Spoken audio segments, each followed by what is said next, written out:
பேராசிரியர் முனைவர் கலியபெருமாள் அவர்களை அவர்தம் கட்டுரையை கிடைக்கும்படி கேட்டுக்கொள்கின்றேன். அவையோர் அனைவருக்கும் எனது இனிய வணக்கம். நான் திருக்குறளில் தனிநிலை கலப்பு கூட்டு வாக்கியங்கள் என்ற தலைப்பினில் ஆய்வுக் கட்டுரை உங்களுக்கு முன் சமர்ப்பிக்கின்றேன். நான் சொல்லக்கூடிய இந்த தனிநிலை கலப்பு கூட்டு வாக்கியங்கள் திருக்குறளில் பயன்படுத்தப்பட்டிருக்கக்கூடிய, அதாவது வள்ளுவரால் பயன்படுத்தப்பட்டிருக்கக்கூடிய இலக்கண அமைப்புகளை பற்றி, அந்த இலக்கண விளக்கங்களையும் எந்தெந்த குறள்களில் பயன்படுத்தியிருக்கிறார் என்பதனை பற்றியுமே நான் கூறுகிறேன். ஒவ்வொரு இலக்கணத்திற்கும் ஒரு எடுத்துக்காட்டு மட்டுமே இங்கே கூற முடிகிறது.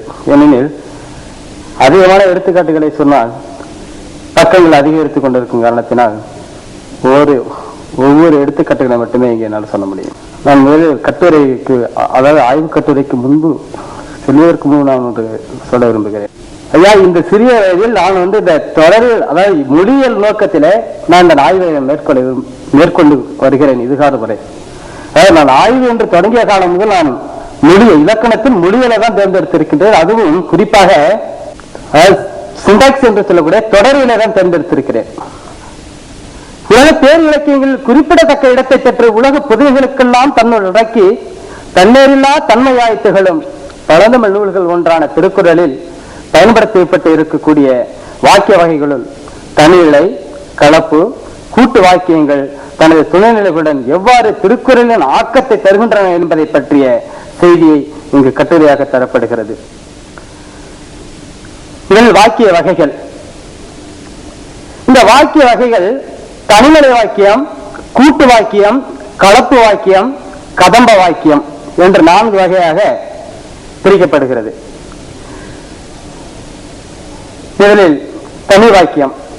இந்த தனி வாக்கியங்கள் ஒரு எழுவாய் ஒரு பயனிலை கொண்டு பெயர்த்தோடுகளின் கூட்டு எதுவும் இன்றி செயல்படக்கூடியது என்பதுதான் உண்மை. இந்த தனிநிலை வாக்கியங்களை திருவள்ளுவர் குறைந்த அளவில் தான் பயன்படுத்தியிருக்கின்றார். உதாரணமாக ஒரு குறையை மட்டும் சொல்லுகிறேன். பிறவி பெருங்கடல் நீந்தார் இறைவனடி சேராதார். இந்த திருக்குறள் இதற்கு ஒரு எடுத்துக்காட்டாக அமைகின்றன.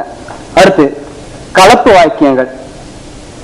இந்த கலப்பு வாக்கியங்கள் மிகுதியான ஒரு இடத்தை திருவள்ளுவர் கையாண்டுள்ளார். அதுவும் இந்த கலப்பு வாக்கியங்கள் பல படிநிலைகளையும் இதில் பெற்றிருக்கிறது. ஒரு தலைமையிலான வாக்கியத்தில் ஒன்று அல்லது ஒன்றுக்கு மேற்பட்ட துணை வாக்கியங்கள் இணைந்து கலப்பு வாக்கியங்கள் அமைகின்றன. இவை எச்சத்தொடர், இவை பெயர் எச்சத்தொடர், வினை நிரப்பிய தொடர், பெயர் நிரப்பிய தொடர், வினை எச்சத்தொடர், நிபந்தனை எச்சத்தொடர், செயவன் எச்சத்தொடர், விருப்பு தொடர், ஒப்பீட்டு தொடர் ஆகியவற்றை உள்ளடக்கி நிற்கின்றன இந்த கலப்பு வாக்கியங்கள். பொதுவான ஒரு கலப்பு வாக்கியங்களுக்கு ஒரு எடுத்துக்காட்டு: துப்பார்க்கு துப்பாய துப்பாக்கி, துப்பார்க்கு துப்பாய தூவும் மலை என்று சொல்லப்படுகிறது. இது பொதுவான நிலையில் கலப்பு வாக்கியங்கள் என்பதற்கான ஒரு எடுத்துக்காட்டு சொல்ல வருகிறேன். அதற்கு கீழே கூறிய அந்த பெயரெச்ச தொடர், இணை நிரப்பிய தொடர் இவர்களுக்கு தனித்தனியாக நான் இங்கே மேற்கோள் காட்டியிருக்கின்றேன். பெயர் தொடரில் உள்ளடக்கி வரும் துணைநிலை வாக்கியங்கள் பெயர் தொடர்கள், பெயர் நிரப்பிய தொடர்கள் ஆகியவை ஆகும். வினை தொடரில் உள்வினை நிரப்பிய தொடர்கள், வினை எச்ச தொடர்கள், குறை எச்ச தொடர்கள், நிபந்தனை எச்ச தொடர்கள், விருப்பு தொடர்கள் ஆகியவைகளை இவைகள் அடங்குகின்றன. முதலில் பெயரெச்ச தொடரை பற்றி பேசுகிறேன்.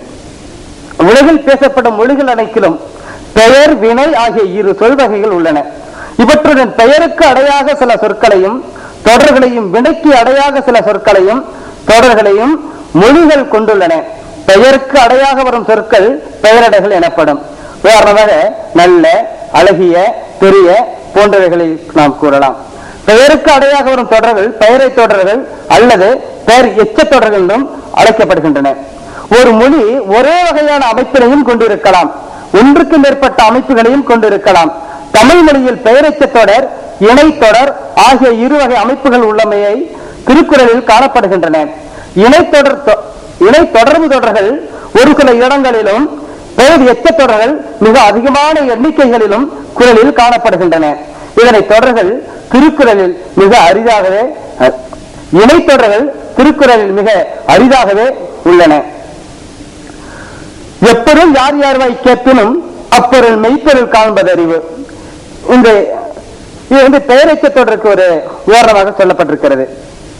பெயரெச்ச தொடர்களை அவற்றின் செயல்பாடு, அவை குறிக்கும் காலம், அவை தெரிவிக்கப்படும் அடிநிலை வாக்கியங்களின் அமைப்பு ஆகியவற்றின் அடிப்படையில் பல்வேறு வகையாக பிரிக்கலாம்.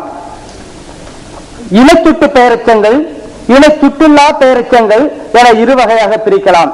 அன்புற்று அமர்ந்த வழக்கென்ப வையகத்து துன்புற்றார் எய்தும் சிறப்பு என்பது இந்த இனச்சுட்டு பெயரெச்சங்களுக்கான எடுத்துக்காட்டாக சொல்லப்படுகிறது. அடுத்து இனச்சுட்டுல்லா பெயரெச்ச தொடர்கள். இனச்சுட்டுல்லா பெயரெச்சங்கள் பெயருக்கு முன்னர் விருப்பத்தின் பேரில் இணைத்து கூறப்படுவனவாகும். உதாரணமாக, அகழ்வாரை தாங்கும் நிலம் போல தம்மை இகழ்வார் பொருத்த தலை என்பதாகும். கால அடிப்படையில் பெயரெச்ச தொடர் வகைகள். பெயரெச்சங்களில் உள்ள காலம் காட்டும் உருவுகள் காட்டும் காலத்தின் அடிப்படையில் இவற்றை காலம் காட்டும் பெயரெச்சங்கள், காலம் காட்டா பெயரெச்சங்கள் என இருவகையாக பிரிக்கலாம். உதாரணமாக, தீயினால் சுட்ட புண் உள்ளாரும் ஆறாதே நாவினால் சுட்டவடு என்று சொல்லப்படுகிறது என்ற அடியில் வரும் சுட்ட புண், சுட்டவடு ஆகியவை காலம் காட்டும் பெயரெச்ச தொடர்களாக கூறப்படுகின்றன. காலம் காட்டா பெயரெச்ச தொடர்களும் காணப்படுகின்றன என்பதற்கு கீழ்வரும் குரல் எடுத்துக்காட்டாக அமைகின்றன. சுடச்சுடரும் பொன்போல் ஒளிவிடும் துன்பம் சுடச்சுட நோக்கி இருப்பவருக்கு என்பதாகும். அடிநிலை வாக்கியங்களின் அடிப்படையில் பெயரெச்ச தொடர்கள். வாக்கியங்கள் பெயர் தொடர் பயனிலை வாக்கியங்கள், வினைத்தொடர் பயனிலை வாக்கியங்கள் என இருவகையாக கூறப்படுகிறது. இருவகை வாக்கியங்களையும் பெயர் எச்சங்களாக மாற்ற முடியும். மேலே கண்ட எடுத்துக்காட்டுகளில் வருவன வினைத்தொடர் பயனிலை வாக்கியங்கள் அடிநிலை வாக்கியங்களை கொண்டவையே பெயர் தொடர் பயனிலை வாக்கியங்களாகும். இதற்கு கீழ்கண்டவை எடுத்துக்காட்டுகளாக அமைகின்றன. கலையினால் ஆகிய ஆக்கம் அளவறிந்து ஆவது போல கெடும் பெற்றார் பெரும்பெருவர் பெண்டேர் பெருஞ்சிறப்பும் புத்தெழுர் வாழும் உலகு. காலம் காட்டும் பெயரெச்ச தொடர்கள். பெயரெச்ச தொடர்கள் அடுத்து பல்வேறு இடைத்தொடர்கள் வந்து நின்று காலம் காட்டும் பெயரெச்ச தொடர்கள் அமைகின்றன. இவைகள் வாக்கியத்தில் காலை வினையறை தொடர்களாக வருபவையாகும். திருக்குறளில் முன், பின்னர், பின், அளவு, துணை, கடை, காலை, கால், கண் பெயரெச்சங்களை அடுத்து வந்து காலம் காட்டி நிற்கின்றன. இந்த மேற்கொள்ளப்பட்டிருக்கக்கூடிய இந்த இடைநிலைக்கு ஒவ்வொரு எடுத்துக்காட்டை தந்திருக்கின்றேன். இதை விடுத்து அதிக பக்கங்கள் இருப்பதால் இதை சொல்கிறேன். அடுத்த தலைப்புக்கு சொல்கிறேன். பெயர் நிரப்பிய தொடர்கள். மொழியில் சில பெயர்கள் தமக்குத்தானே முழுமையானதாக அமையாது. ஒரு துணைநிலை வாக்கியத்தை நிரப்பியமாக கொண்ட நிலையிலேயே முழுமை பெறுகின்றன.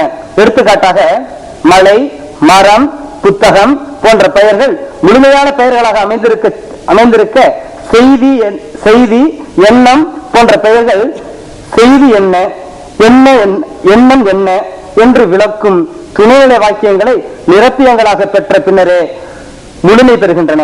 பெயர்களுக்கு நிரப்பியங்களாக வரும் துணைநிலை வாக்கியங்கள் பெயர் நிரப்பிய தொடர்கள் என்று அழைக்கப்படுகின்றன. அமைப்பு அடிப்படையிலும் பெயர் நிரப்பிய தொடர்களை இரு வகையாக பிரிக்கலாம். முதலாவது வகை பெயர் நிரப்பிய தொடர் அமைப்பு பெயர் எச்ச தொடரை ஒத்து அமைந்துள்ளது. எடுத்துக்காட்டாக, காந்தி மறைந்த செய்தி, விருந்தினரை அன்போடு உபசரிக்கும் பண்பு போன்றவை இத்தகையவருக்கு ஒரு எடுத்துக்காட்டுகளாக சொல்லப்பட்டிருக்கிறது. இரண்டாவது வகை பெயர் நிரப்பிய தொடர் நிரப்பியாய் வரும் துணைநிலை வாக்கியம் பிளஸ் பெயர் நிரப்பிய இடைச்சொல் பிளஸ் பெயர் என்ற அமைப்பினை உடைய